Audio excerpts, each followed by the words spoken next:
Gracias, Rodo. Vamos a recibirla a ella hoy, 8 de diciembre, feriado. Estamos aquí trabajando para todos ustedes. Y un tema que nos parece súper importante, esto de vivir por y para el otro. ¿Y qué oculta eso? ¿Qué hay detrás de vivir por y para el otro? ¿De qué carencias de uno estamos hablando, no? Cuando sos el eterno salvavidas. Ay, ¿qué pasa cuando sos el eterno salvavidas? Está Cecilia Ortiz con nosotros, psicóloga, para hablar de este tema. Hola chicos, buen Hola, jueves. Ceci, ¿Cómo va? están? ¿Es cierto que lo que explica Majo tiene nombre? Algo así como el complejo del Salvador. ¿O algo Síndrome así? del Salvador. Síndrome del En Salvador. realidad no tiene un nombre, no es un nombre formal que esté, ¿no? Como en el DSM, pero sí es como en la jerga se conoce así. Muchos dicen síndrome del Salvador y hay otros que dicen síndrome del perro San Bernardo. Claro, claro. Ah, claro. Claro. Pero bueno, somos seres sociales, ¿sí? Entonces vivimos en sociedad y esto hace que seamos altruistas, es decir, que nos guste ayudar al otro. Esperamos que el otro nos ayude y hay una reciprocidad. Y entonces el bendito refrán de hoy por ti, mañana por mí, estamos. ¿Lo ibas a decir vos, Rodo? Tal cual. ¿Viste? Te lo saqué. Ahora, ¿qué pasa cuando hay uno que todo el tiempo es asistido, es cuidado, es facilitado en sus tareas y hay otro que siempre cuida, da, se brinda, olvidándose inclusive de cuidarse, de atender sus necesidades, de escuchar sus tiempos, de respetar sus tiempos? Entonces esto empieza a hacer que haya alguien que siempre termina de alguna manera inmolándose para salvar al otro, porque no es ya a cuidar o ayudar, es para salvar al otro, ¿no? Esa persona en algún momento explota, me parece, ¿no? Llega Esa un persona, límite literal. diciendo, ahora me tendría que estar poniendo yo en primer lugar. Claro. ¿Sabes qué pasa, Coco? Que generalmente son personas que, bueno, tienen características de personalidad en las que necesitan la aprobación o el lugar en el otro. Entonces, cualquier acción es válida para que el otro me mire, me tenga en cuenta. Pero por el otro lado están a veces estos mandatos sociales, ¿no? Que, bueno, el renunciar a sí mismo por el otro, el dejar de lado mis prioridades por el otro, y muchas veces es sin decir ni mu, ¿no? Entonces, ¿qué pasa? Ir callando, ir olvidándome, ir resignándome, en algún punto, como decís vos, explota. Que puede explotar por dos lados. Por el lado físico, entonces vienen las patologías más psicosomáticas, generalmente las cefaleas o los malestares estomacales, ¿no? O por el lado psicológico. Entonces empezamos con la irritabilidad, con la ansiedad, muchas veces ataques de pánico y una característica que es muy importante es que empiezan a aislarse, ¿no? Es decir, empiezan a perder contacto con sus seres queridos, con sus amigos, porque, bueno, en esto de resignar, ¿no? Bueno, también tengo que resignar mi vida social. Más allá del amor que se tenga hacia esa otra persona, hijos, marido, padres, ¿no habla esa cosa exacerbada de una carencia propia, el hecho de necesitar ser necesitado, llenar ese agujero que en realidad habla más de mi problema que lo que el otro me genera? ¿Y cuáles son por ahí las causas posibles ante esto? Tal cual. Muchas veces se cuestiona, porque a veces te dicen, bueno, no, pero es por amor. Ojo, ¿es por amor a quién? ¿Es por amor al otro realmente o es por amor a esto que vos decías, a uno mismo estando necesitado por el otro? Porque si vos te pones a pensar 2 minutos y decís, bueno, yo creo un vínculo, que ojo acá, no es solo un vínculo de pareja, también es un vínculo de padre a hijo o de hijo a padre que estoy cuidando, ¿sí? O de amigos, es decir, en cualquier tipo de vínculo. Si yo estoy alimentando un vínculo en el que le doy todo al otro y le facilito y le resuelvo los problemas, es decir, lo empiezo a transformar en dependiente, eso realmente es un gesto de amor, porque el amor tiene que ver con que el otro también gestione y reconocer la individualidad del otro. Si yo todo el tiempo lo estoy avasallando con esto, ¿realmente es amor o tiene que ver, como vos decías, ¿no? Un amor hacia mí que, necesitado por el otro, encuentro mi propósito en la vida? Y esto es importante, ¿no? Porque pasa a ser mi propósito en la vida, el brindarme, pero de lleno por el otro. Y vos sabés que en este sentido, Erich Fromm, que fue un psicoanalista súper conocido, él decía, hay un dar que hace crecer, que es enriquecedor, pero hay un dar que es empobrecedor del otro, pero también de uno mismo. Porque en tanto yo alimento ese dar empobrecedor, lo empobrezco al otro, pero me empobrezco a mí mismo también. Ese dar puede ser también manipulador en el sentido de ser muy consciente de que estoy dando, pero también para que el otro de alguna forma se vea en el compromiso de no, ¿cómo la voy a dejar sola a la Majo si siempre está conmigo? ¿Puede ser conscientemente desde un lado de la manipulación también ese dar? no es consciente o no es tan consciente la manipulación. Digamos, las personas no lo ven desde ese lugar. Bien. Lo ven desde que realmente es un acto de amor el que yo me esté brindando. Ahora, ¿qué pasa? Este acto de amor que yo me esté brindando, que muchas veces no está pedido por el otro, empieza a hacer agua cuando el otro empieza a encontrar espacios y ya no te necesito tanto. Entonces, acá empieza la pasada de factura, ¿no? ¿Cómo? Todo lo que yo hago por vos, todo lo que yo me he sacrificado y vos te comportás de esta manera, ¿no? Porque desde este lugar se entiende que yo hago todo Claro. indirectamente esperando que vos respondas desde como yo quiero que respondas, ¿sí? Claro. Pero no es con una voluntad, con una actitud de manipular, ¿no? Bien. Por lo menos no conscientemente. Ok, claro. Bien. ¿Qué pasa de cuando alguien es salvavidas, pero no sé si buscando siempre la aceptación del otro o buscando la atención del otro, sino más bien porque siente que es la única opción para que su núcleo familiar se mantenga en pie o a salvo? Eso pensaba yo también y tiene referencia ¿No? a lo que dice Majo. Como que todas las familias tienen Un ese salvavidas. tío, ese abuelo, al que cuando hay problemas, si no eso uno recurre. Y por ahí no solamente es la solución, sino por ahí es el consejo, la palabra. Digo, ¿en qué momento La eso que mirada es como asertiva. paternal, maternal, protector hacia la familia es malo, digo? ¿Y en qué momento estimo que no puede ser malo? Digamos, no es malo ni bueno, sino que no es útil o no sirve, ¿no? Bien. Una cosa es el lugar del consejero, ¿no? El lugar que vos decís, de que uno va a pedir consejo, eventualmente, pero yo puedo pedirte consejo y después hacer lo mío. Bien. Diferente es a que yo te pida consejo, vos me digas, no, Cecilia, correteja, lo hago yo, ¿no? O no, mira, yo te voy a decir esto, vos tenés que hacer esto, y esto otro, y esto otro. Esto es negar la individualidad del otro, ¿sí? Una cosa es que yo te ayude y otra cosa es que yo te resuelva el problema. Por ahí hay veces, entiendo yo, de que, volviendo a esta situación familiar que la veo muy común en muchas familias, Sí. está eso que de cuando se cae, viene ese familiar el que te ayuda por lo menos a pararte, dar el primer paso y después te deja seguir. ¿En ese momento está bien o no? Desde digo? ya. Por eso, esto es altruismo, ¿no? Bien. Yo te doy un empujoncito y Bien. te dejo seguir.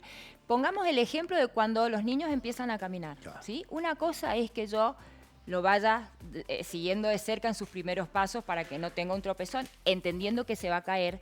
Y caerse está bueno porque aprende de esa manera a caminar. Y otra cosa son estos papás que, no, cuidado, y lo agarran y lo... Ese chico no aprende a caminar bien, ¿no? Y nunca lo va a hacer. Entonces, una cosa es que yo pueda contenerte, estar presente, y otra cosa es que te avasalle con mi presencia, ¿no? Estas personas también tienen suma necesidad de control. Claro. Y como decía Ani por ahí, de no mirarse a sí mismo. Entonces, como yo tengo todo el tiempo que estar atento a lo que vos necesitas, no tengo tiempo para mí, ¿no? Entonces, en este reclamo, esto es una excusa, en realidad, no tengo tiempo para mí, es que realmente no quiero hacerme tiempo. Entonces, nosotros decimos que son personas que están todo el tiempo al salvataje de los demás, pero no al salvataje de sí mismos, ¿no? Y en esto de estar siempre pendiente del otro es también un te controlo, o sea que es como un combo.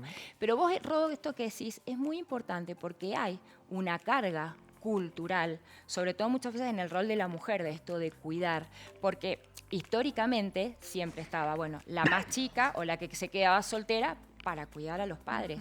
Y no es muy a la distancia, porque hoy lo vemos en el consultorio, muchas que se han quedado solteras para cuidar a los papás, ¿no? El tema es qué pasa cuando se mueren los papás con la vida de esa persona. Entonces, en muchas familias, este lugar, como vos decías, está garantizado tradicionalmente, ¿no? Creo que el desafío es empezar a romper estos roles y entender que uno no es un lugar, que uno es una persona, que yo puedo eventualmente ocupar un lugar, pero no confundirme con ese rol. Yo no soy ese rol. Yo soy una persona que tengo mis necesidades, mis intereses y sobre todo me tengo que cuidar. Que este es uno de los primeros datos cuando, bueno, te dicen las personas, perfecto. ¿Y yo qué hago? Primer punto es observar y fíjate que vos estás cumpliendo este rol. Segundo, el bien consabido decir, aprender a decir no, que es el límite no al otro, sino a mí mismo. De entender que yo no puedo, y está buenísimo que no pueda, con todo en la vida, porque nadie puede con todo. Si a duras penas podemos con la propia, imagínate poder con la propia y con la de otro más. Entonces, aprender a decir no de manera amable, de manera cordial, pero este límite está puesto hacia uno, no tanto hacia el otro. Y estas personas que dice Rodo, que están como salvando la vida de los otros, también como que les cuesta, creo que lo dijiste recién, ver sus propias carencias. A lo que Sí. voy es como que, no sé si no tienen errores, tapan carencias propias, intentando salvarle la vida o estando ocupándose del hermano, de la madre, de los problemas familiares, y no se detienen a ver lo propio, lo que necesitan. Totalmente. Mira, hay dos cosas que yo siempre le pongo de ejemplo a los pacientes. Una es, cuando vos te subís a un avión y la azafata o el oficial de a bordo te dice toda la explicación, te dice que hay si despresurización, te va a bajar una mascarilla, que si vos estás con un niño, la mascarilla te la pones primero vos y después al niño. ¿Por qué? Porque si vos se la pones primero al niño, te quedás sin oxígeno, ¿quién lo cuida? ¿Sí? Entonces, ese es un ejemplo de, bueno, si yo tengo que cuidar al otro, primero me tengo que cuidar yo, sencillamente, ¿no? Esto es muy importante. Y el otro tema es, bueno, los espacios personales. Entender que uno no ocupa, de nuevo, uno no es un rol. Yo tengo mi espacio personal y eso lo tengo que preservar por sobre todas las cosas, porque si no, bueno, yo me enfermo y ¿quién se cuida, quién cuida del enfermo? Esto lo vemos, chicos, muchísimo en pacientes donde hay patologías crónicas, ¿no? A veces algún adulto con una demencia o a veces algún adulto que ha tenido un retraso mental, entonces que los padres, ¿no?, se desviven y se han desvivido y se han olvidado de sus vidas por cuidar a esta persona, ¿no? Entonces hay que tener cuidado y hay que cuidarse. Pensaba que qué complicado para la persona que vivió siendo asistida, cuidada, protegida o súper protegida, ¿no? Por esta otra persona salvavidas o superhéroe o superheroína, Sí. que si en un momento esa persona no está, queda sin haber madurado su propia elaboración de las cosas, ¿no? Sin haber adquirido herramientas para solucionar situaciones, ¿no? Claro. Entonces uno les dice, bueno, está bien que quizás es una necesidad tuya, que vos no querés mirarte y querés cuidar al otro. Ahora, 2 minutos, pensá en el otro, que también le estás quitando su posibilidad de desarrollar herramientas para defenderme o para defenderse. Otro tema que yo siempre les digo a los pacientes es, en las películas de superhéroes, Superman, Batman, no, cualquiera, el superhéroe es superhéroe un rato, se pone el disfraz, pero después tiene su vida en la que es una persona normal y va al cine, hace sus cosas. Nadie es superhéroe 24 horas, 7 días a la semana, porque es imposible de sostener, ¿no? Entonces, ojo, hay descritas muchísimas enfermedades o patologías de los cuidadores, ¿no? Psicosomáticas, muchas veces patologías serias. Entonces, el límite está dado a mi salud y sobre todo entendiendo que si yo me cuido voy a poder cuidar mucho mejor del otro. ¿Qué pasa cuando el resto se hace celoso y termina siendo un superhéroe uno porque no queda otra opción? Pasa un digamos, montón. ¿no? Pasa Pasa un montón cuando los hijos tienen que hacerse cargo de los padres en algún momento porque la situación económica no da y bueno, ¿y en ese caso? Pero ojo ahí, porque nadie te ataca si vos no te permitís, si vos no permitís que te ataquen, dicen, ¿no? Entonces, no está el rol de cuidador si vos no lo asumís. Entonces, si todo el mundo se abre y vos quedás, como viste en evidencia, pues también tenés la posibilidad de decir, no, yo puedo, pero puedo en determinado momento o de determinada manera decir, vos podés también poner límites. Pero siempre hay uno que piensa más en el que está en la cama, digamos, bueno, ¿no? Siempre, y pasa en todas las familias. Empatía, siempre, claro, siempre hay uno que pasa. queda, que tal vez quisiera irse para atrás, pero no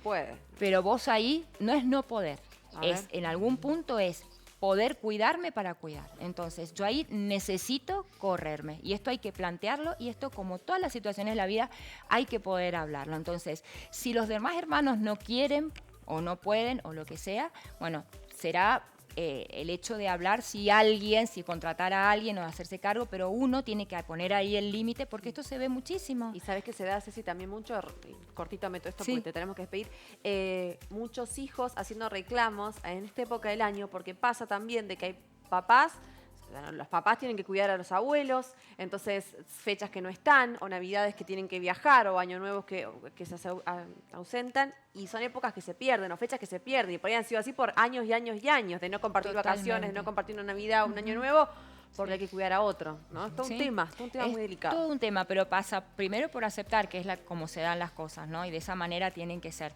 Pero segundo, también entendiendo que uno puede poner el límite de buena manera, hablándolo, pero siempre pensando en hacerme mi espacio y en cuidarme. Definitivamente es eso, ¿no? Cecilia Ortiz, nuestra querida neuropsicóloga, Yo, gracias. Un segundo, Sí, un dale. segundo así. Yo quiero incorporar la terapia de Pablo en mi consultorio. Quiero ¿Qué Mira, todo? ¿Qué no, todo? Perdón, no, ¿querés sí, que los vaya a golpes- terapia o...? No, que él me la enseñe para los dos, no sé, si usted quiere, eso ya sería ¿Cuál, otro la de tema. golpear la masa? Claro, la de Ah, golpear la ahí está, masa, ahora me pareció entendimos. fantástico Es buena, eso. Ceci, esa. Es Viste, buena fuimos esa. tirando distintos... Sí, yo creo que habría que... Método Ortiz Marigliano. Estaría bueno eso. Método Ortiz Marigliano. Método Claro. Ortiz Sí, sí, sí. Marigliano. Y podría haber como diferentes superficies en la mesa, en Total, la pared. sí. Y diferentes masas que tienen diferentes Claro. resistencias. Se van a sí. llenar de plata. Mirá. La gente lo está necesitando. A mí me Algo va a dejó salir. noqueado el queso Muy bueno. mantecoso. Puede haber la Te digo. figura de alguien de repente, que vemos a alguien le puedes tirar la masa por la también, cabeza, bueno. ojo ahí. Pase y péguele al bollo. Claro, esa es buena. Chicos, buen jueves. Gracias, igual. Adiós. Gracias. Gracias, Ceci, te queremos. Chao, Sos una genia. Vamos a